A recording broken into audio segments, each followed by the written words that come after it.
Welcome to our channel. Today we how to scale your real estate business with Zillow step by step clearly. Begin by creating a Zillow account if you don't have one already. Once logged in, familiarize yourself with the platform's features and tools. Optimize your profile by adding a professional photo, bio, and contact information. Ensure your profile is complete to improve your visibility on the platform. Next, claim your business profile to manage your real estate listings effectively. Upload high-quality images of your properties to attract more potential buyers. Write engaging and informative descriptions for each property listed.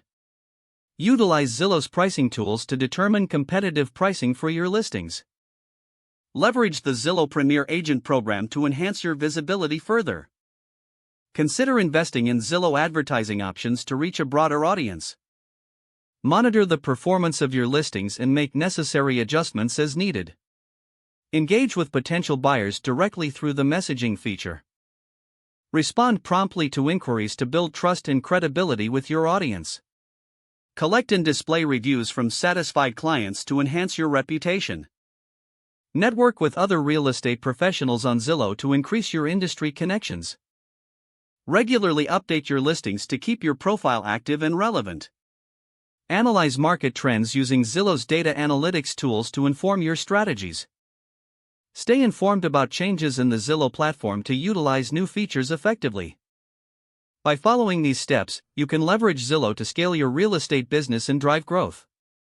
If the page does not load, refresh the browser or try again in a private or incognito window.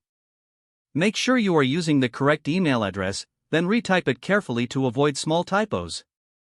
If your password is not accepted, use the reset option and create a new strong password you can remember. Check your spam folder for verification or security emails, then complete any requested confirmation steps. Enable two-factor authentication if available to improve account security and reduce unauthorized access risk.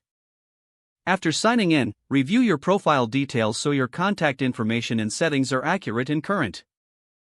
If you see an error message, note it down and try again after restarting your device and internet connection. Log out when you finish, especially on shared devices, to keep your account and payment information secure. If the page does not load, refresh the browser or try again in a private or incognito window. Don't forget to like this video and subscribe to our channel for more step-by-step tech guides.